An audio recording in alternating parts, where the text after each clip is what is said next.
Hey everyone, and welcome back to our Take 5 moment for today.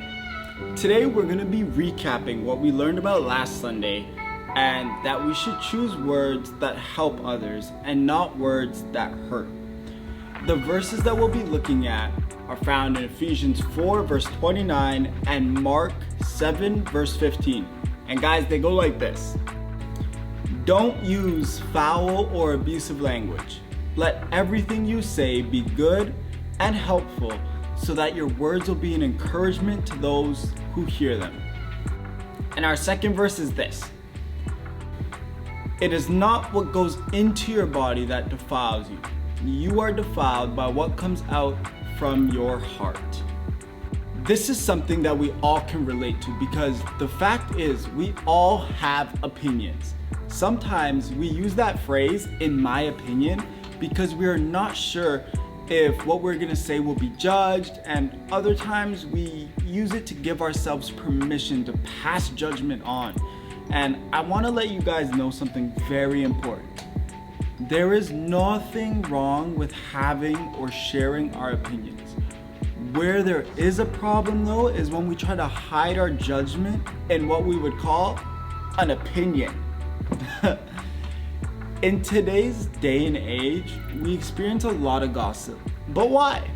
Why do we feel so free to talk about each other? Maybe we gossip because we're motivated by our insecurities. It could even be a way that we bond with some friends. Or maybe it's just because it's fun and exciting. Whatever it is, we can all agree that it's unfortunately a huge part of our culture today. But how can we choose not to gossip and eliminate it from our everyday lives? Well, the way that we can do this is by first changing our words and choosing to stop gossiping.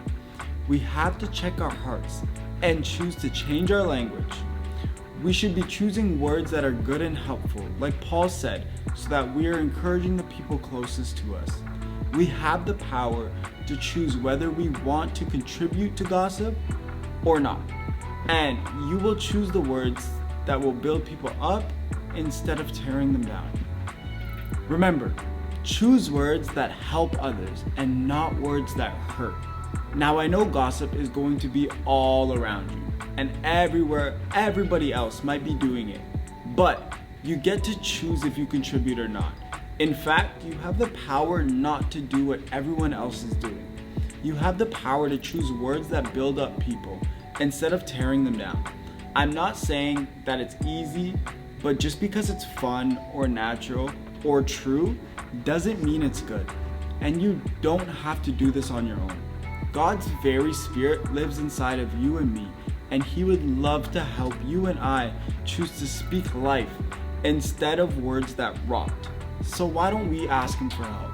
The next time you find yourself about to give an opinion you know is nothing more than gossip, I want us to stop.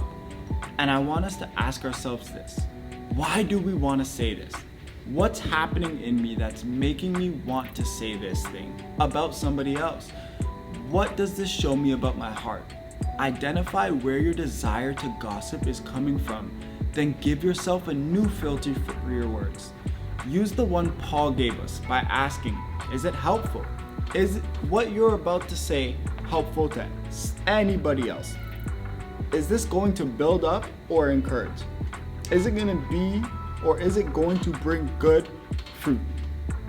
If the answer to any of these questions is no, then let that be a sign that you probably don't need to say it, and let that stop you from saying it.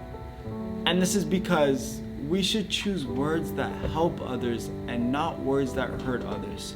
And I know we've said that probably 18,000 times today and last weekend, but that's our prayer leaving today, is that we would not let our words hurt others, but we would allow our words to help others. All right, guys, it's been amazing to spend this time with you guys. I'll see you guys tomorrow for our midweek series. You already know what it is.